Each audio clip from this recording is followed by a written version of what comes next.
పెద్ద పెద్ద brands like Ather, Ola అవన్నీ కంపెనీ బ్రాండ్ ఇమేజ్ తోటి సేల్ అవుతాయి. అవును. కానీ ఈ చిన్న బ్రాండ్స్ అన్ని కూడా ప్యూర్లీ మా ఫేస్ చూసి సేల్ అవుతుంది. ఎగ్జాక్ట్లీ. ఇప్పుడు నా కస్టమర్లు నేను మోసం చేశాను అనుకోండి, నాకు ఈ ఊర్లో నాకు లైఫ్ ఉంటుంది. అవును. లేదు మీరు వారంటీ పీరియడ్ ఉన్న వరకు బండి నడుస్తే చాలనుకుంటే మీరు రావాల్సిన అవసరం లేదు. కంపెనీ కూడా వారంటీ ఇవ్వదు.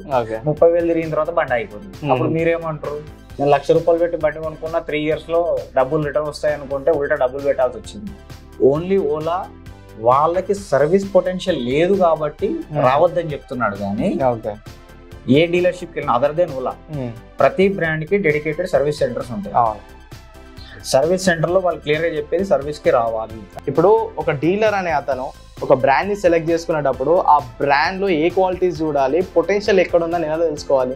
దాంట్లో ఇంజన్ కి ఎట్లా అయితే మీరు ఇంజన్ ఆయిల్ చేంజ్ చేసుకొని మెయింటైన్ చేయాలో, బ్యాటరీస్ లో కూడా battery health checkup, battery balancing అన్న కాన్సెప్ట్ ఉంటుంది. రెగ్యులర్ గా బ్యాటరీని బ్యాలెన్సింగ్ చేసుకుంటే బ్యాటరీ లైఫ్ ఎక్కువ వస్తుంది. ఓకే. సో బ్యాటరీ బ్యాలెన్సింగ్ చేయాలంటే comes with cost. Okay friends, ప్రస్తుతం నేను నిజామాబాద్ లోని రుద్ర మోటార్స్ వాళ్ళ ఎలక్ట్రిక్ వెహికల్స్ షోరూమ్ లో ఉన్నాను. ఈ షోరూమ్ లో వీళ్ళు గోదావరి ఈ బ్లూ కంపెనీకి చెందిన ఎలక్ట్రిక్ స్కూటర్స్ అయితే సేల్ చేస్తున్నారు. సో ఈ షోరూమ్ యొక్క ఓనర్ అయిన శ్రవణ్ గారు మనతో పాటు ఉన్నారు. నమస్తే శ్రవణ్ గారు. బాగున్నారా? బాగున్నా. సో ఈ వీడియోలో మనం శ్రవణ్ గారిని ఇంటర్వ్యూ అయితే చేద్దాము. ఈయన గత 4 సంవత్సరాలుగా మన ఈవీ ఇండస్ట్రీలో ఉన్నాడు. సో అసలు ఒక బ్రాండ్ ని మనం అంటే ఒక బ్రాండ్ డీలర్షిప్ ని మనం తీసుకునే ముందు ఆ బ్రాండ్ లో మనం ఎలాంటి క్వాలిటీస్ చూడాలి అండ్ కస్టమర్ ప్రస్తుతం ఎలక్ట్రిక్ స్కూటర్స్ లో ఎదుర్కొంటున్న సమస్యలు ఏంటి, అసలు ఒక ఎలక్ట్రిక్ స్కూటర్ వారంటీ పీరియడ్ లో ఉన్నప్పుడు ఎలాంటి ఇష్యూస్ రావద్దంటే మనం ఆ స్కూటర్ ని ఎలా నడపాలి అన్న క్వశ్చన్స్ ని మనం ఈ డీలర్ ని అయితే అడుగుదాము. సో వీడియోలోకి వెళ్ళే ముందు నా పేరు Aditya Venu and welcome to electric scooters Telugu. Shravan గారు, ముందుగా సో మీరు 4 సంవత్సరాలుగా ఇక్కడ నిజామాబాద్ ఈవీ ఫీల్డ్ లోనైతే ఉన్నారు. సో మీరు ఈ 4 సంవత్సరాల్లో ఏ బ్రాండ్స్ డీల్ చేశారు అండ్ ఇప్పుడు ఈ బ్రాండ్ ఎందుకు డీల్ చేస్తున్నారు? 2020లో మేము కోవిడ్ టైంలో స్టార్ట్ చేసినాం. స్టార్ట్ చేసినప్పుడు మేము ఓమ్జే ఈవీ అన్న కంపెనీతో స్టార్ట్ చేసాం. బట్ అన్ఫార్చునేట్లీ ఇప్పుడు ఇండియాలో దాదాపు 400+ స్టార్ట్అప్స్ ఉన్నాయి ఈవీలోనే. ఈ స్టార్ట్అప్స్ లో మేజర్ ఇష్యూ ఏంటంటే వస్తారు, వెహికల్స్ ఒక particular number of units sale చేసి షట్టర్ బంద్ చేసుకుని వెళ్ళిపోతారు. సో ఇదే ఇష్యూ మాకు ఓమ్జే ఈవీతో. దాని తర్వాత మేము ఇంకొక రెప్యూటెడ్ బ్రాండ్ తీసుకున్నాం. దాంట్లో కూడా ఏంటంటే వారంటీ క్లెయిమ్స్ లో మాకు ఇష్యూస్ ఫేస్ అయ్యాయి. ఇలా కాదని చెప్పి నేను అప్పటి నుంచి రెగ్యులర్ గా ఫాలో చేసుకొని ఏవైతే డెడికేటెడ్ ఇండియన్ బ్రాండ్స్, ఇంతకు ముందు స్టార్ట్అప్స్ ఎలా అంటే చైనీస్ వెహికల్ ని తీసుకొచ్చి రంగులు మార్చేసి స్టిక్కరింగ్ మార్చేసి మేడ్ ఇన్ ఇండియా అని చెప్పి లేబుల్ పెట్టేసి అమ్మేసేవారు. ప్రైస్ తక్కువలో వచ్చేవి, 60,000కి 70,000కి 80,000కి. ఇవాళ డేట్ లో మీరు చాలా ప్లేస్ లో వెళ్తే చైనీస్ వెహికల్స్ మార్కెట్ ఎక్కువ హల్చల్ చేస్తుంది. కానీ ఇవి జీరో సేఫ్టీ, క్వాలిటీ ఉండవు, స్పేర్ పార్ట్స్ దొరకవు. ఇలాంటి చాలా ఇష్యూస్ ఫేస్ చేసినాం. ఇలా కాదని చెప్పి నేను నెక్స్ట్ బ్రాండ్ తీసుకుంటే 100% ఇండియన్ మేడ్ ఉండాలి, పార్ట్స్ ఇండియాలో మ్యానుఫ్యాక్చర్ కావాలి, వెండర్స్ ఇక్కడే దొరకాలి. అయితేనే నేను కస్టమర్ కి సర్వీస్ ఇవ్వగలుగుతాను. ఇప్పుడు కంపెనీ ఏంటంటే ఇవాళ వస్తుంది రేపు వెళ్ళిపోతుంది. నిజామాబాద్ లో ఒక బండి కొనాలంటే అది డీలర్ ఫేస్ చూసుకుంటారు. ఎగ్జాక్ట్లీ. నిజామాబాద్ లో ఎక్కడైనా పోయినా డీలర్ ఫేస్ మేజర్ గా. పెద్ద పెద్ద బ్రాండ్స్ లైక్ ఏతర్, ఓలా అవన్నీ కంపెనీ బ్రాండ్ ఇమేజ్ తోటి సేల్ అవుతాయి. కానీ ఈ చిన్న బ్రాండ్స్ అన్ని కూడా ప్యూర్లీ మా ఫేస్ చూసి సేల్ అవుతాయి. ఎగ్జాక్ట్లీ. ఇప్పుడు నా కస్టమర్లు నేను మోసం చేశాను అనుకోండి, నాకు ఈ ఊర్లో నాకు లైఫ్ ఉంటుంది. సో అందుకని చెప్పి నేను డెడికేటెడ్ గా ఈ కంపెనీని తీసుకోవడానికి రీజన్ ఏంటంటే వీళ్ళు 3 years R&D చేసి own model with patent rights, completely Indian vendors, ఇవన్నీ ఉన్నాక బిల్డ్ క్వాలిటీ అన్ని నేను ప్లాంట్ ఛత్తీస్గఢ్ రాయ్పూర్కి వెళ్ళి ప్లాంట్ విజిట్ చేసి అన్ని రకాల సాటిస్ఫై అయిన తర్వాతనే నేను ఈ బ్రాండ్ లోకి దిగాను. Okay right. ఇప్పుడు మీరు ఒక 2-3 బ్రాండ్లు మారే ఉంటారు. సో దాంట్లో మీరు వారంటీ క్లెయిమ్ ఇష్యూస్ అంటున్నారు. ఆ వారంటీ క్లెయిమ్ ఇష్యూస్ లో ఏముంటాయి, ప్రాబ్లం ఏముంటుంది అసలు? సార్ ప్రాబ్లమ్స్ 2 types చెప్తాను. First customer issue. ఏ బ్రాండ్ కైనా పెద్దది కానివ్వండి చిన్నది కానివ్వండి ఒక జనరిక్ నామ్ ఏముంటదంటే time to time service history is mandatory. మీరు service time to time maintain చేసుకుంటే కంపెనీ వారంటీ ఇస్తుందని చెప్పి కంపెనీ భరోసా ఇస్తుంది. కానీ మనం బండ్లు అమ్మేటప్పుడే నో మెయింటెనెన్స్, వారంటీ అవసరం లేదు, ఏమైనా ప్రాబ్లం వస్తేనే రండి అన్న పాయింట్ ఆఫ్ వ్యూలో అమ్ముతున్నారు కొంతమంది. అదే భరోసా బట్టి ఇప్పుడు కస్టమర్స్ కూడా ప్రాబ్లం వస్తేనే సర్వీస్ సెంటర్కి వెళ్ళాలి అన్న పాయింట్ ఆఫ్ వ్యూలో వాళ్ళు బండి నడుపుకుంటున్నారు. లేదు సార్, మీకు ఒక బేసిక్ ఇష్యూ చెప్తాను. ప్రాబ్లం ఏం లేకపోయినా దాని టైం టు టైం చెకప్ అన్నది మ్యాండేటరీ. అసలు ఏం చెక్ చేసుకోకుండా కంప్లీట్ బండి రోడ్డు మీద ఆగిపోయిన తర్వాతనే తీసుకొస్తా అంటే అప్పుడు ట్రబుల్ పెద్దగా వస్తుంది. మీరు దాని పర్టికులర్ షెడ్యూల్ ఉంటుంది. మీరు రెగ్యులర్ గా ప్రతి నెలకు ఒకసారి తీసుకురమ్మని నేను కూడా చెప్పట్లేదు. ఒక 1 year లో తీసి పెడితే మా అంటే 4 to 5 సర్వీసెస్ ఉంటుంది. అంటే హార్డ్లీ 2 to 3 months ఒకసారి మీరు సర్వీస్ సెంటర్ విజిట్ అవ్వాల్సి ఉంటుంది. సర్వీస్ సెంటర్ విజిట్ అయినప్పుడు battery health checkup, motor health checkup, controller health checkup, regular wiring లో ఎక్కడన్నా డిస్కనెక్షన్స్ ఉన్నాయా లేవా, ప్లగ్స్ అన్ని ప్రాపర్ గా ఉన్నాయా లేవా, ఎక్కడన్నా కార్బన్ వచ్చింది, రస్టింగ్ వచ్చింది, మేము అప్పటికప్పుడు సర్వీస్ లో క్లియర్ చేస్తే చిన్న వర్క్ తోటి అయిపోతుంది. అది కంప్లీట్ రస్టింగ్ వెళ్ళిపోయి కంప్లీట్ షార్ట్ అయిపోయి కాలిపోయిన తర్వాత తీసుకొస్తే వర్క్ పెద్ద work. Okay, so minor things ఏం ఉన్నా కానీ జనరల్ చెకప్ లో మేము చూసేసుకుంటాం. ఓకే, సో దట్ దాని లైఫ్ ఇప్పుడు కంపెనీ వారంటీ ఇచ్చేది 3 years or 30,000 kilometers. కానీ యాక్చువల్ గా బ్యాటరీ లైఫ్ వచ్చేసి 6 to 7 years or 1 lakh kilometers. అది 1,00,000 kilometers నడవాలంటే దానికి చెకప్ ఉండాలి. ఓకే, లేదు మీరు వారంటీ పీరియడ్ ఉన్న బండి నడుస్తే చాలనుకుంటే మీరు రావాల్సిన అవసరం లేదు. కంపెనీ కూడా వారంటీ ఇవ్వదు. 30,000 తిరిగిన తర్వాత బండి అయిపోతుంది. అప్పుడు మీరేమంటారు, నేను 1,00,000 రూపాయలు పెట్టి బండి కొనుక్కున్నా 3 years లో డబ్బులు రిటర్న్ వస్తాయి అనుకుంటే ఉల్టా డబ్బులు పెట్టాల్సి వచ్చింది.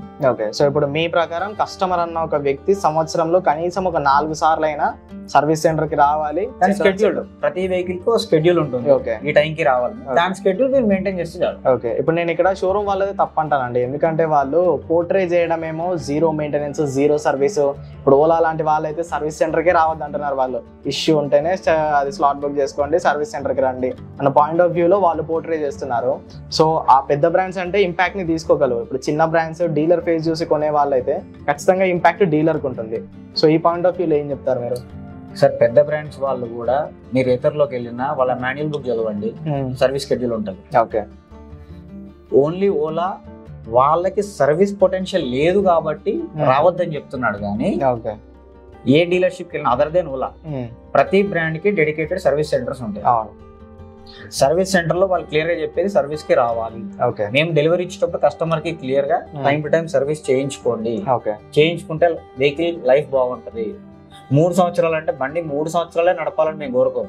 కస్టమర్ దాన్ని ఒక 5 సంవత్సరాలు 6 సంవత్సరాలు నడిపితే కస్టమర్ డబ్బులు మిగిలితే ఆ కస్టమర్ ఇంకో 10 బండ్లు అమ్మిస్తుంది. నేను కస్టమర్ కి ఫేవర్ గానే ఉంటుంది, కానీ కస్టమర్ కూడా మాకు కొద్దిగా చెప్పినట్టు వింటే మ్యూచువల్ అండర్స్టాండింగ్. రైట్, ఇప్పుడు ప్రతి electric vehicle including Ola scooter కి కూడా పీరియాడిక్ సర్వీస్ అనేది అవసరం. సర్వీస్ కి వచ్చినప్పుడు ఆ wiring harness, battery health, motor health ఇవన్నీ చెక్ చేయించుకోవాలి. కస్టమర్ చెక్ చేయించుకోవాలి.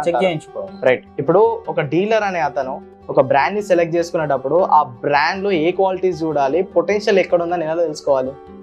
సార్, ఒకటి ఆ పర్టికులర్ బ్రాండ్ ని పేరెంట్ కంపెనీ ఎవరైతే ప్రమోట్ చేస్తున్నారో ప్రమోటర్స్, ఓకే, వాళ్ళ ఎన్ని ఇయర్స్ ఆఫ్ ఎక్స్పీరియన్స్ ఉంది, వాళ్ళ ఫినాన్షియల్ కేపబిలిటీ ఉంది, ఓకే, ఇంతకు ముందు ఎప్పుడన్నా ఇట్లాంటిది షట్ డౌన్ చేయడం కానీ బ్యాంకరప్సీ కానీ ఫైల్ చేయడం లాంటిది ఏమైనా చేశారా లేదా. రెప్యూటెడ్ బ్రాండ్ తీసుకుంటే రెప్యూటెడ్ బ్రాండ్ వాడు వచ్చి ఇమీడియట్ గా వెళ్ళిపోడు. వాడు మార్కెట్ లో సస్టైన్ అవ్వడానికి ట్రై చేస్తుంది. ప్లస్ వీళ్ళ ఓన్ R&D సెంటర్ ఉందా లేదా, ఓన్ గా వీళ్ళు డిజైన్ చేశారా లేదా, రెడీ. ఇప్పుడు మీరు ఓలా తీసుకున్నా గానీ ఓలా ఇక్కడ బ్రాండ్ కాదు, వేరే కంట్రీలో తయారైన కంపెనీని డైరెక్ట్ వీళ్ళు టేక్ ఓవర్ చేసుకొచ్చి పేరు మార్చి ఓలా అని పెట్టి అమ్మేస్తుంది. కాకపోతే దాంట్లో R&D మొత్తం అక్కడ జరిగింది. ఇప్పుడు ఫర్దర్ R&D ఇక్కడ జరుగుతుంది.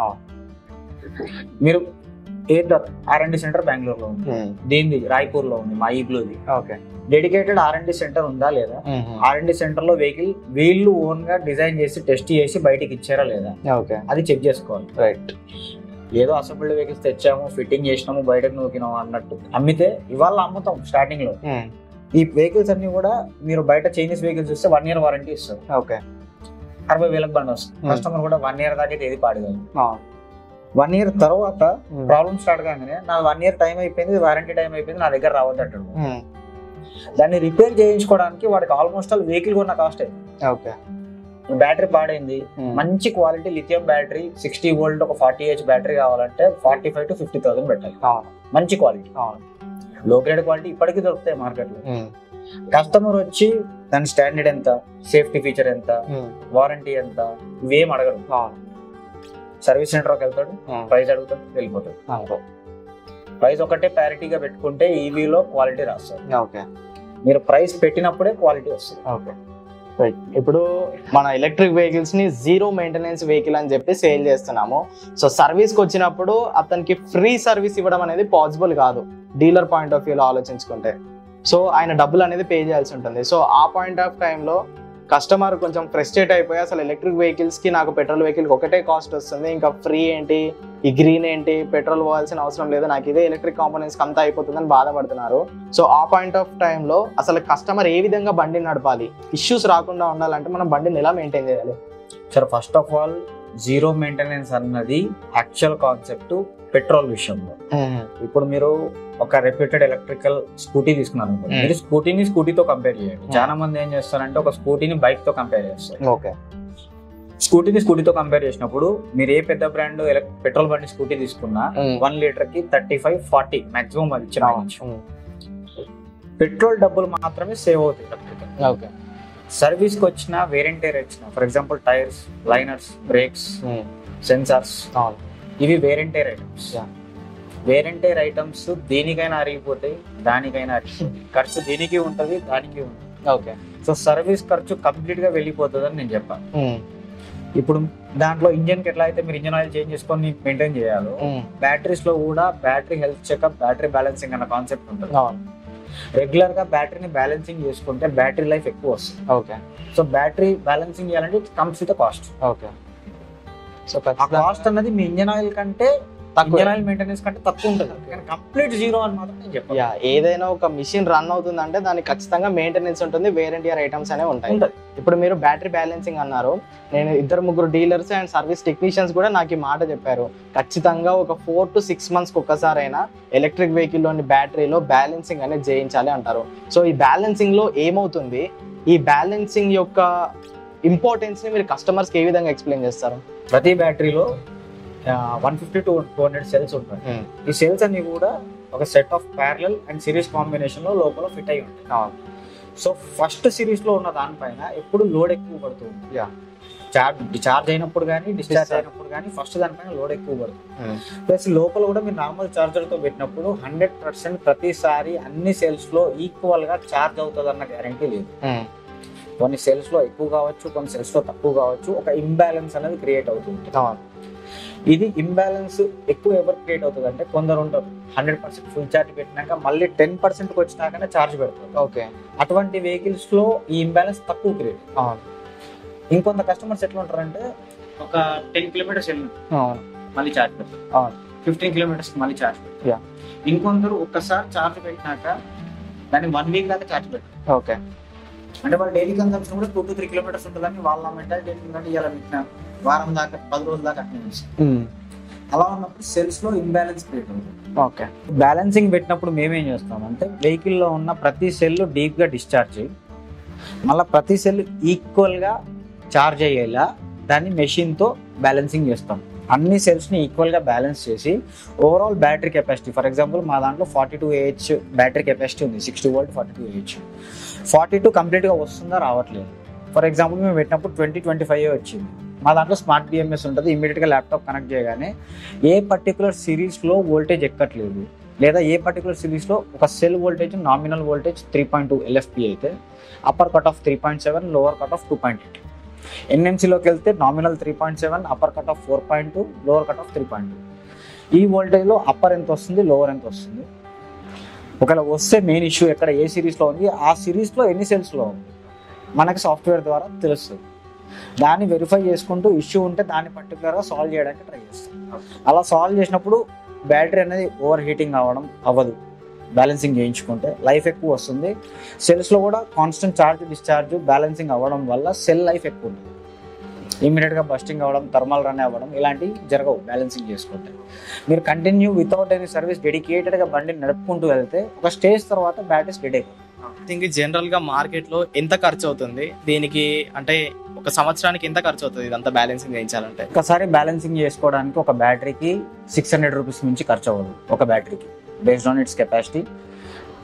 టైమింగ్ అన్నది మారుతుంటుంది. చిన్న బ్యాటరీ అయితే 3 to 4 hours, పెద్ద బ్యాటరీ అయితే 8 to 10 hours. టైమింగ్ మారుతుంటది కానీ చార్జ్ నాట్ బియాండ్ 600 rupees.